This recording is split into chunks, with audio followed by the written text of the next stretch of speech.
जा में जा, तू जोश को रख जवां, ऐ जवां।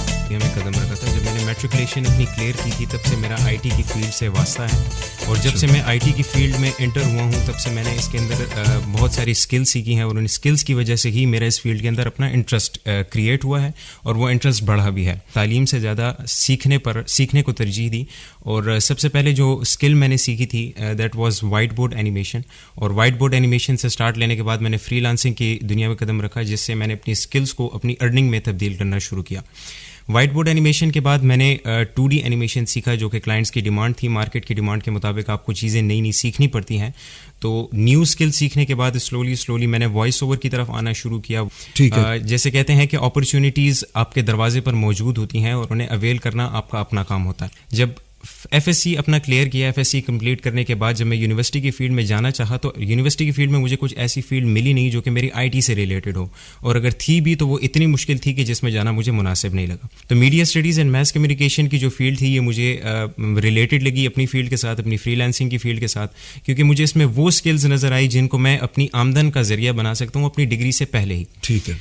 तो एफएससी क्लियर करने के बाद तकरीबन 1 साल मैंने अपने घर पर गुजारा, और इस 1 साल के अंदर मैंने अपनी स्किल्स को मज़ीद डेवलप किया। ठीक है। मैंने डिजिटल मार्केटिंग सीखी, मैंने फोटोग्राफी सीखी। फोटोग्राफी सीखने के लिए बेसिक से कैमरा परचेज़ करके इंटरनेट के ज़रिए जो डिफरेंट कोर्सेज़ अवेलेबल थे यूट्यूब के ऊपर, डिफरेंट वेबसाइट्स के ऊपर जो कोर्सेज़ थे वो कोर्सेज़ परचेज़ करके और उनसे जो है अपनी स्किल्स को सीखना शुरू किया। और जब यूनिवर्सिटी की फील्ड में एंटर हुआ तो यूनिवर्सिटी की फील्ड में एंटर होने के बाद मुझे एक प्रॉपर टीम मिली, और उस टीम के साथ जो है मैंने साथ साथ अपना फोटोग्राफी, वीडियोग्राफी और फिल्म मेकिंग का बिजनेस जो है स्टार्ट किया। ठीक है। अमर, ये बताएं कि ये फ्रीलांसिंग होती क्या है? आपने बार बार इसका जिक्र भी किया। बेसिकली फ्रीलांसिंग जो है ये वर्चुअल वर्ल्ड के अंदर एक अर्निंग का पैटर्न है। जिस तरह हमारे पास फिजिकल वर्ल्ड में बहुत सारे तरीके होते हैं हम कैसे अर्न करते हैं, हमारे कुछ छोटे कारोबार होते हैं, कुछ बड़े कारोबार होते हैं, कोई बिजनेस करते हैं, कोई जॉब करते हैं, हर एक बंदे ने अपनी आमदन का कोई ना कोई जरिया बनाया हुआ है। ठीक है। तो फ्रीलांसिंग एक ऐसी फील्ड है जहां पर आप अपनी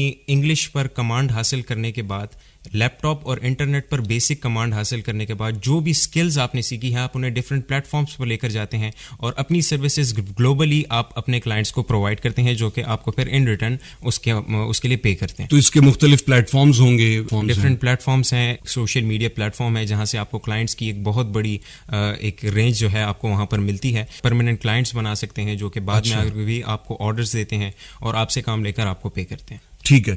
फ्रीलांसिंग आपने चूंकि जिक्र किया कि ऑनलाइन प्लेटफॉर्म्स हैं, इसकी मुख्तलिफ और किस्में क्या हैं फ्रीलांसिंग की? ज़रूरी तो नहीं है कि ऑनलाइन भी फ्रीलांसिंग की जा सकती है, गालिबन ऑनलाइन से हट के भी फ्रीलांसिंग की जा सकती है। फ्रीलांसिंग बिल्कुल सर ऑनलाइन से हटकर भी की जा सकती है। अगर आपके पास उसके स्किल्स हैं तो आप किसी भी कंपनी में जाकर उसके लिए मार्केटिंग के काम वगैरह कर सकते हैं। अगर आप ग्राफिक डिज़ाइनर हैं तो ज़रूरी नहीं कि आप अपनी इस स्किल को ऑनलाइन ही ले जाकर बेचें। आपके पास अगर ग्राफिक डिज़ाइनिंग की स्किल है, आप किसी भी इदारे में उनके साथ उनके मार्केटिंग एक्सपर्ट के तौर पर काम कर सकते हैं। अगर आपके पास डिजिटल मार्केटिंग की स्किल है तो आजकल का जो दौर है वो सिर्फ और सिर्फ डिजिटल है। फिजिकल मार्केटिंग से ज़्यादा अट्रैक्टिव आपकी डिजिटल मार्केटिंग होती है। ठीक है। अमर, एक और सवाल मेरा आपसे ये होगा कि जब हम फ्रीलांसिंग शुरू करते हैं, एक नौजवान है जो अब उसको पता नहीं है, उसके इल्म में नहीं है, वो फ्रीलांसिंग शुरू करना चाहता है, तो वो किस तरह से इन प्लेटफॉर्म्स तक पहुंचेगा? वो क्या अकाउंट बनाने होंगे? शुरू में किस तरह की मुश्किलात वो फेस कर सकता है अकाउंट बनाते हुए या इन प्लेटफॉर्म्स तक पहुंचते हुए? देखें, बेसिकली जो एक शिकायत हर एक स्टूडेंट करता है वो होती है इंग्लिश लैंग्वेज की। चूँकि हम फ्रीलांसिंग की दुनिया में जब एंटर होते हैं तो एज आई सेड कि it is a virtual world. आप पूरी दुनिया के साथ अपना एक कनेक्शन बना रहे हैं। तो इस कनेक्शन के लिए जो सबसे पहले एक सुपर पावर लैंग्वेज की ज़रूरत है that is your English language.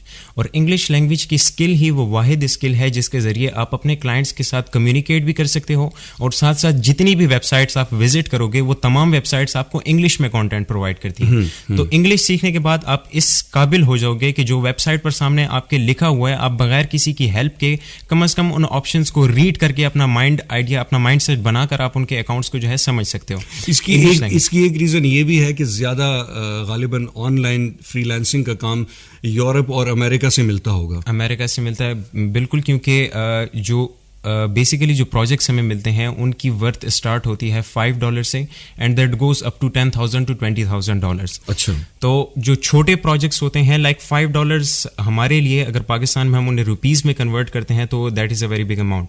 लेकिन अगर यही $5 हम फॉरेन में किसी को देते हैं तो उनके पास उसकी इतनी कदर नहीं होती। बिल्कुल। तो बेसिकली जो ज़्यादातर फॉरेनर्स होते हैं वो प्रोफेशनल्स को हायर करते हैं हमारे एशियन कंट्रीज से। बेसिकली पाकिस्तान से बहुत ज़्यादा एक तादाद है फ्रीलांसर्स की जो कि फॉरेनर्स के लिए काम करती है, तो एशियन कंट्रीज मोस्टली ऐसे हैं जो कि फॉरेनर्स के लिए काम करते हैं। और इंग्लिश यहाँ पर इसीलिए ज़रूरी है क्योंकि जैसे आपकी बात कि ज़्यादातर बाहर मुल्क से, फॉरेन कंट्री से जो है आपको ऑर्डर्स मिलते हैं, तो उनके साथ कम्युनिकेट करने के लिए इंग्लिश लैंग्वेज की स्किल्स सबसे ज़्यादा ज़रूरी होती है। ठीक है अमर, अब हम दूसरी तरफ आएंगे, फोटोग्राफी और वीडियोग्राफी की तरफ, जो आपकी स्किल्स हैं आपके पास। आप मीडिया स्टडीज़ के स्टूडेंट हैं, हमें पता है कि मीडिया स्टडीज़, मीडिया साइंसेज एक बड़ी फील्ड है, इसमें जर्नलिज्म भी शामिल हो जाती है, मैस कम्युनिकेशन है, न्यूज़ एंकरिंग है, रिपोर्टिंग है, एडिटिंग है, प्रोडक्शन है, सब कुछ है। लेकिन उसके साथ साथ फोटोग्राफी और वीडियोग्राफी भी है।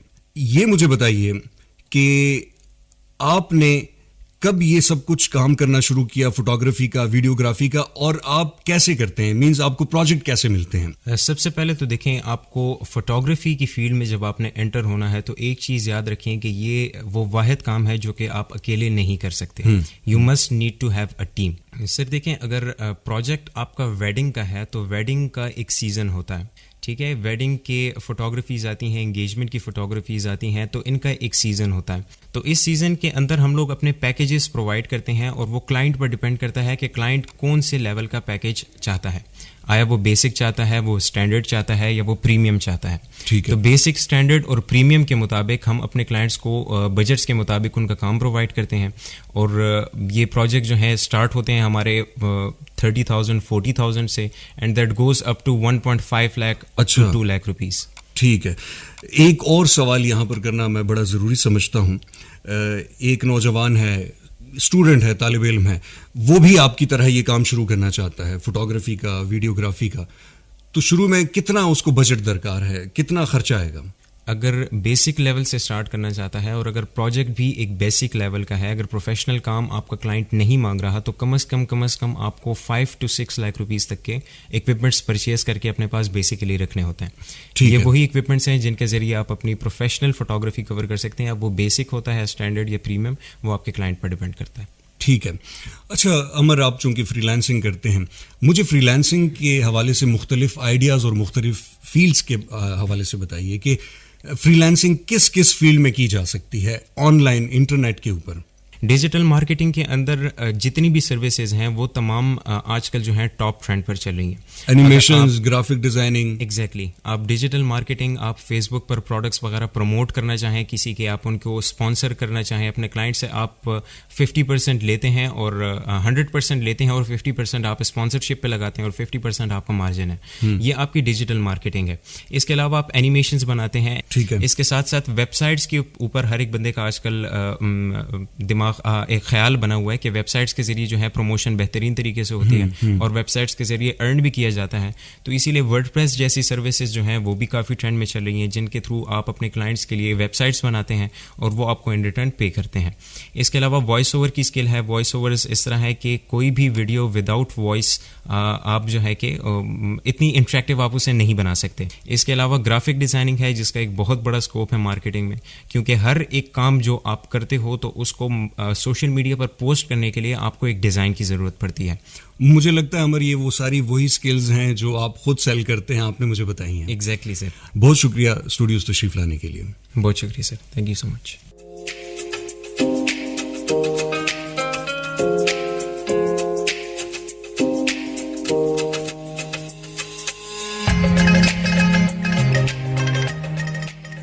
सामिन कराम, हमारे साथ मीडिया स्टडीज़ के तालिब इल्म अमर आफाक मौजूद थे, जो कि फोटोग्राफी, वीडियोग्राफी और फ्रीलांसिंग के हवाले से, इंटरनेट के ऊपर जो फ्रीलांसिंग की जाती है उस हवाले से अपने एक्सपीरियंसेस हमारे साथ शेयर कर रहे थे।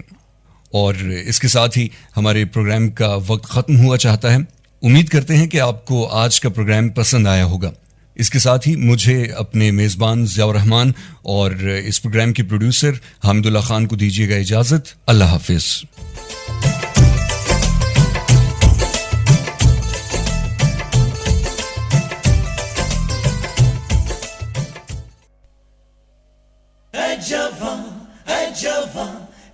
है तेरा निशान, है जवान, है जवान, मंजिल है आसमां, है जवान, है जवान, जोश तेरी पहचान, है जवान, है जवान, है तू ही पाकिस्तान। जब तक है जामे जा, तू जोश को रख जवान, ऐ जवान।